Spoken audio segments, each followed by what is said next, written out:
Mhuri yeZimbabwe aiwa SADC yazopindira pamusoro pekutonga kwaEmmerson Mnangagwa.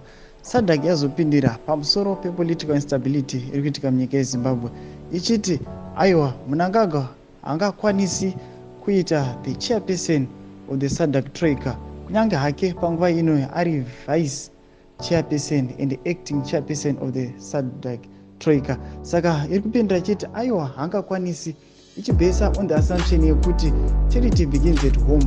Saka kana muZimbabwe mune political instability, muZimbabwe muchiri nenhau dziri kunetsa, nhau dzema-elections, anozokwanisa sei kuzosolva maproblems ari kusanganika nema-African countries? Saka ivo vari kumuti haangakwanisi kuti aite the chairperson kana kuti arambe ari vice chairperson and incoming chairperson for the SADC troika. Aiwa mhuri yeZimbabwe, sangana zvakare kwatiri kuita pano paZim News Live YTS. Saka naiti first time yako ndokuridza kuti ubva subscribe to this channel pamwe nokulike this video. Unogara kwazviita ubva turn on the bell icon totambochiona ma-updates atinokupai pano paZim News Live YTS. Sezvamunoziva mhuri yese kuti Mnangagwa ndiye anga ari chairperson of the SADC troika.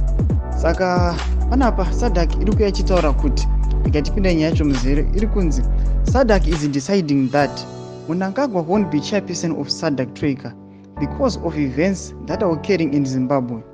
They are saying Mnangagwa is such an embarrassment. They say charity begins at home, and Zimbabwe seems like there is no peace. Zimbabwe got the chairmanship of the SADC organ on politics, defense, and security cooperation. The SADC troika organ is responsible for policy formulation. How come you lead while in his own country there is chaos? Zimbabwe does not fit the SADC chairmanship profile because, number 1, no peace politically, 2, recalling opposition MPs from parliament, 3, extracting Zimbabwe Electoral Commission ZEC to constitute by-elections, 4, barring the recalled MPs from contesting on 9 December, leaving Zanu MPs uncontested. So these are the events that are making Zimbabwe not best fit for chairmanship. Saka mhuri yeZimbabwe ndo mamiriro akaita nyaya iri kunzi a leader must lead by example and charity begins at home.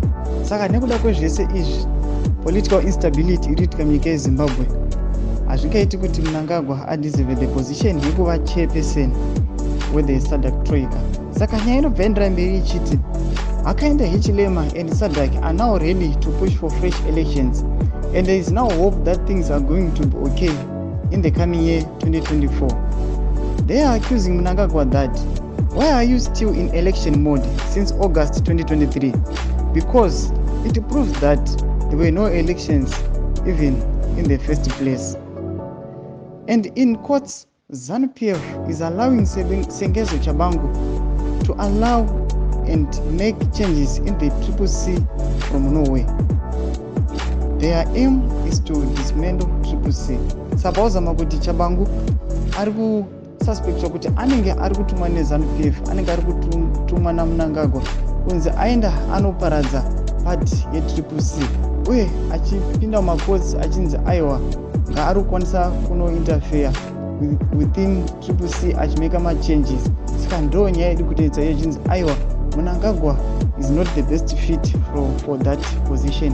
So we are now going to plan for fresh elections in Zimbabwe. Saka pakaipa mhuri yeZimbabwe ndo mukanaka wandokupai muti mumbotipawo maonero enyu pamusoro penyaya iyi. Kufuridza nopinda mucomment section motiudza view yenyu pamusoro penyaya iyi muchisubscribe pamwe chete nekulike.